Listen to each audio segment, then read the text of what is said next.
I am feeling much better today. So I'm out here in the wood yard. I'm gonna run the Japa 365 Plus Pro. I'm gonna be running some cherry into some chunks for mini firewood.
So the Japa 365 firewood processor works great for this first stage of making mini firewood, cutting it down to length and splitting it into chunks. Now these chunks, yes, they will need a little more splitting done to them to get them to the proper size for the mini firewood. But this initial stage of taking a log, cutting it into the 5 to 5.5 inch length, and then splitting it. Today I'm just using the 4-way because I just need to make bigger chunks. That's all I want to do. I just want to get these logs cut and split open so they can start seasoning. I know they're not going to fully season being in the bigger chunks, but at least getting them cracked open will start that seasoning process. And using the Japa, it may seem like a lot of in and out, under the hood, shutting the hood, opening the hood, going under, moving the rounds so they line up to be split, because when you're cutting 5.5 inch rounds, yes, for whatever reason, because life would be too simple if they just fell down and landed properly so that you could just send them through the knife. Every time it seems, each of the, I guess, shorter rounds or cookies, every time they're cut and they fall, they never land the way they're supposed to. So every 3 cuts, I usually end up having to go under the hood, realign the pieces, line them up with the knife, close the hood, send the ram through to split them, and then continue on cutting the next piece and then the next piece, and then possibly going under the hood because sometimes the one piece falls and then the piece that you cut can't fall. So it may seem like a lot of futzing around, but at the end of the day, it truly does save a lot of time using a machine like the Japa, just because doing this by hand with like a chainsaw, number one, I probably wouldn't get as consistent of cuts on the length. And number two is I would have to then pick up all the rounds after cutting them with the chainsaw and push them through a splitter of some sort, or just, use an axe or a hatchet. But I got a plan for these chunks. And like I said, the main thing right now is just to get them to the point where they can begin to season.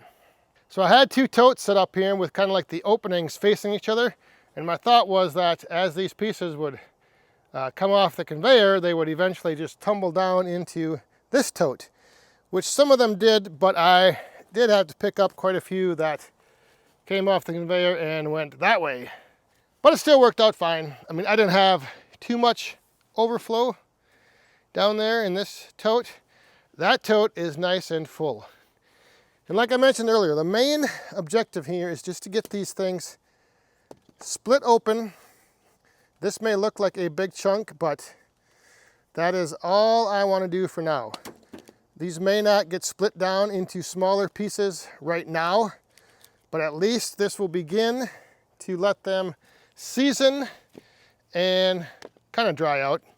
So I do have a few logs left here that are small enough to fit through the Japa. The 365 will take up to a 14-inch diameter log. I think there's 2 left that are under 14, and the rest of these I will have to find another way to process down. I'm not sure. I might just use those for regular size firewood. Not sure if that will become mini firewood or not. We shall see. We'll save that for another day. So thanks for watching. We'll see you next time. Stay safe, have fun, and be cool.